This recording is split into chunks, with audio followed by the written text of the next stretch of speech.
নমস্কার বন্ধুরা, কেমন আছো তোমরা সবাই? আশা করি সবাই খুব ভালো আছো। আমরাও খুব ভালো আছি। যে যেখান থেকে আমার ভিডিওটা দেখছো, বড়োদেরকে আমার প্রণাম আর ছোটোদেরকে অনেক ভালোবাসা জানিয়ে আমি আমার আজকের ভিডিও শুরু করছি। তো বন্ধুরা, তোমরা আজকে টাইটেল আর থাম্বনেল দেখে নিশ্চয়ই বুঝতে পারছো আজকে আমি কি ভিডিও করছি। তো হ্যাঁ, চলো আমি প্রতিদিন সকালবেলায় আমার এই অগোছালো ছোট্ট বেডরুমটাকে কিভাবে গুছিয়ে রাখি, কিভাবে পরিষ্কার করি, সেটা আজ তোমাদের সঙ্গে শেয়ার করব। তো সর্বপ্রথম আমি শুরু করি আমার এই বেডটির কাপ প্লেটগুলো দিয়ে। তো আমার ঘরে যেহেতু দুটো পুচকে আছে, তাই ঘরটা সত্যি খুব অগোছালো হয়ে যায় সারাটা দিনে। সকালবেলায় গোছাই, আবার রাত্রি পর্যন্ত সেটা একদম লণ্ডভণ্ড হয়ে যায়। তো সকালবেলায় সেটা পরিষ্কার করতে অনেকটাই সময় লাগে। তো সর্বপ্রথম আমি এই কাপ প্লেটগুলো বাইরে বার করি, আর এখানে বাইরে একটা টেবিল আছে, এই টেবিলটায় রাখি। আর এই টেবিলটাও বেশ কয়েকদিন গোছানো হয়নি, সেই জন্য টেবিলটাও অগোছালো হয়ে গেছে। আর এরপর আস্তে আস্তে আমার ঘরে যত জিনিসগুলো মানে রাত্রে সারাদিনে নিয়ে যাওয়া হয়, রাখা হয়, তো সেগুলো সব একটা একটা করে বার করে নিয়ে আসি বাইরে। আর এবার নিয়ে এলাম ছেলের দুধের কৌটো, ফ্লাস্ক, মানে ছেলের খাবার, বিস্কিটের কৌটো, এই সমস্তগুলো বাইরে বের করে নিয়ে এসে রাখলাম। আর এখানে দেখো একটা বড় বিস্কিটের কৌটো, এখানে ক্রিম বিস্কুট থাকে মেয়ের এটা। আর এই যে আমার লাকি বাম্বু গাছ, এই গাছটা দেখো আমি শুকিয়ে যাচ্ছে, আর এই দেখো আবার এই ডালটা দিয়ে নতুন করে পাতা বেরোচ্ছে। তো এটা 15 দিন অন্তর জল চেঞ্জ করতে হয়, কিন্তু আমার এখন সময় হয় না বলে, গাছটা যত্ন করতে পারছি না বলে গাছটা নষ্ট হয়ে যাচ্ছে। আর এখানে আছে মানি প্ল্যানেট গাছ। আর এটা আমার মেয়ের রং করার বাটি, তুলি মানে বাটিটা এখানে রেখেছে, রং করার বাটি। তো এই গাছগুলোর এখন যত্ন করতে পারি না বলে গাছগুলো নষ্ট হয়ে যাচ্ছে। কি করব বলো, এখন সময়ের বড্ড অভাব। যেহেতু ছোট্ট পুচকেটা আমার ঘরে আছে, ওকেই বেশিরভাগটা সময় ওর পেছনেই চলে যায়, সেই জন্য আর অন্য কাজ করতে আমি পারি না। আর এরপর আমি সকালবেলায় বেডটা প্রথমে পরিষ্কার করি। তো সেই কারণেই দেখো মশারিটা বেশ সুন্দর করে গুছিয়ে আমি একটা কভারের মধ্যে পুরে রাখি। তাহলে কি হয়, কভারের মধ্যে পুরে রাখলে বেশ দেখতেও ভালো লাগে, আবার অগোছালো হয় না। না হলে পুচকেটা সব লণ্ডভণ্ড করে দেয় ঘরে হাতে। এরপর আমি আস্তে আস্তে ঘরের মানে বিছানায় যেগুলো থাকে সমস্ত কিছু গুছিয়ে রাখি, তারপরে সেগুলো নিচে নামাই। নিচে নেমে যেহেতু বেডটা ঝাড়তে হবে, আর আমি দেখো জানলাটা লাগিয়ে দিলাম, না হলে বাইরে থেকে আলোর ফোকাস আসছে, ভালো ছবিটা আসছে না, সেজন্য আমি জানলাটা লাগিয়ে দিলাম। এরপর আমি খাট থেকে সমস্ত কিছু নামিয়ে নিয়েছি, আর এরপর একটু ঝাঁটা দিয়ে ভালো করে ঝেড়ে নেব। আজকে আর বেডশিটটা চেঞ্জ করব না। তো বেডশিটটা আমি ওই সপ্তাহে 1 দিন 2 দিন করে চেঞ্জ করি। আজকে চেঞ্জ করব না, আজকে যেটা আছে সেটাই থাক। আমি ভালো করে ঝেড়ে নিলাম। এরপর আমি সমস্ত যেগুলো নামিয়েছিলাম, বালিশ, ব্ল্যাঙ্কেট, সেগুলো সব আবার গুছিয়ে রাখবো। তো আমার বেডরুমটা খুব ছোট, একদম সাধারণ, তো তবুও এটাই আমার কাছে আমার স্বর্গ। এটাকে যতটা পারি সুন্দর করে গুছিয়ে রাখার চেষ্টা করি, মানে যেটুকু পারি আর কি। যদিও সেরকম ভালো না, তাও যেটুকু পারি সুন্দরভাবে গুছিয়ে রাখার চেষ্টা করি। তো চলো এরপর তোমরা দেখতে থাকো কি কি করছি না করছি।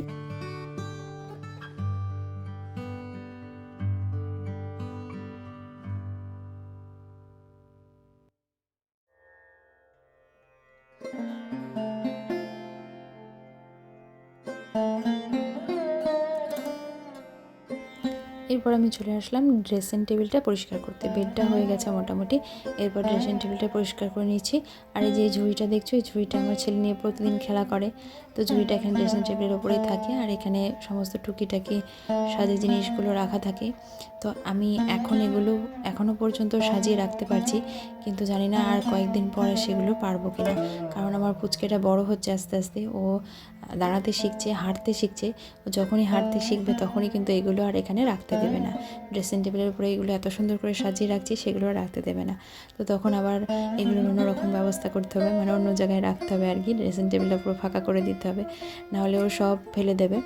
এখনই যদি নিচে রাখা হয় ওকে, তো ড্রেসিং টেবিলটা ধরে ধরে দাঁড়াবে, দাঁড়িয়ে সমস্ত কিছু একটা একটা করে নামিয়ে দেবে। তো এরপর যখন হাঁটতে শিখবে তখন তো ফেলে দেবে, তাই না? তো তখন আবার অন্য জায়গায় রাখতে হবে। তো আমি সমস্ত কিছু একটু মুছে নিয়ে পরিষ্কার করে রাখছি। আর এগুলো জানো তো প্রতিদিন করতে পারি না, মানে সপ্তাহে 1 দিন 2 দিন করে পরিষ্কার করি, মানে পুরো ঘরটাই আর কি। মানে এই ধুলোগুলো প্রতিদিন মুছতে পারি না এখন। তো জানোই তো, ছোট বাচ্চা নিয়ে সম্ভব হয় না প্রতিদিন। তবে প্রতিদিন এই ঘর ঝাড় দেওয়া, মোছা এগুলো করি, কিন্তু এই সমস্ত বাড়তি মোছামুছিগুলো, খাটটা যেরকম মুছছি, তারপরে যে এগুলো পর্দার এই জায়গাগুলো মুছছি, তো এগুলো প্রতিদিন হয় না, এগুলো মাঝে মাঝে পরিষ্কার করি। তো এখন এরকম করেই করতে হয়, যেহেতু পুচকেটা আছে, তো সেই কারণে এইভাবেই অল্প অল্প করে কাজ সারতে হয়। আর খুব তাড়াতাড়ি, একদম মানে 15 থেকে 20 মিনিটের মধ্যে আমাকে সমস্ত ঘরটা পরিষ্কার করে ফেলতে হয়, না হলে ওদিকে আমার পুচকেটা কাঁদতে লাগবে।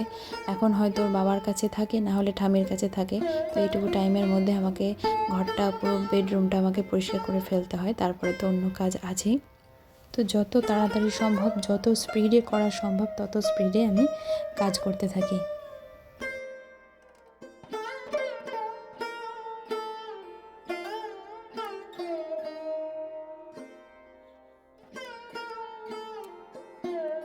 তো দেখো বন্ধুরা, এরপর আমি মানে সমস্ত ঘরের নোংরা ধুলোগুলো ঝেড়ে নিয়ে এরপর ঘরটা একটু ভালো করে মুছতে আসলাম।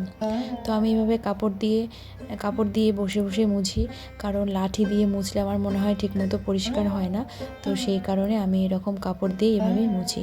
এরকম করে খুব তাড়াতাড়ি মোছাও হয়, আবার ভালো পরিষ্কারও হয়।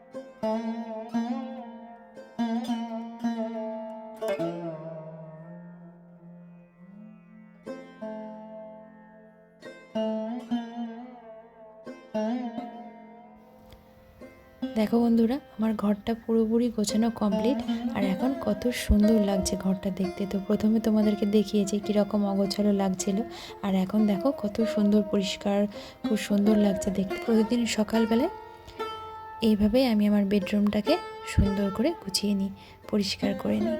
তো কেমন লাগলো তোমাদের আমার এই আজকের ভিডিওটা অবশ্যই কিন্তু কমেন্ট করে জানিও। যদি ভালো লাগে অবশ্যই লাইক করবে, আর আমার চ্যানেলটা সাবস্ক্রাইব করে না থাকলে অবশ্যই সাবস্ক্রাইব করে পাশে থাকা বেল বাটনটা প্রেস করে দেবে। তাহলে আজকের মতো ভিডিওটা এখানেই শেষ করছি। সবাই ভালো থাকবে, সুস্থ থাকবে। আগামীকাল দেখা হবে আবারও একটা নতুন ভিডিওতে। আমার এই স্বপ্নপুরীটা তোমাদের কেমন লাগলো অবশ্যই কমেন্ট করে জানিও।